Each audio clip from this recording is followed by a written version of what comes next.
Hello! ఇద్దో మీ అమ్మమ్మ ఇంకో చిట్కాతో వస్తుంది. ఇగో కుంకుడుగాయలు. కుంకుడుగాయలతో తలకు పోసుకోండి. కుంకుడుగాయలు నలకాయలు దంచేసుకొని తలకు పోసుకోండి. ఆయిల్ పెట్టబడలే, మీరు అవి పెట్టబడలే, ఆ సోన్లు పెట్టబడలే, ఈ సోన్లు పెట్టబడలే జుట్టు పెరగాలని ఏం పడలే.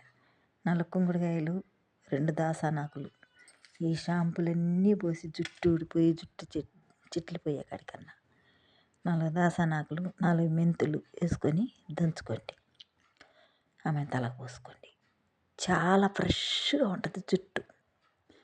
కానీ ఇంకోటి కుంకుడుకాయలు 2 మెంతులు 2 పెసలు ఈ 3 వేసి మిక్సీకి వేసేయండి. దంచుకునేది ఒలుగురు అయితే మిక్సీకి వేసేసి 10 నిమిషాలు నాననిచ్చి ఆ ఓట తలకి పెట్టుకోండి. జుట్టు బాగా పెరగద్ది. ఇది నచ్చితే లైక్ చేయండి, ఫాలో అవ్వండి, కామెంట్ పెట్టండి, షేర్ చేయండి. కుంకుడుకాయలు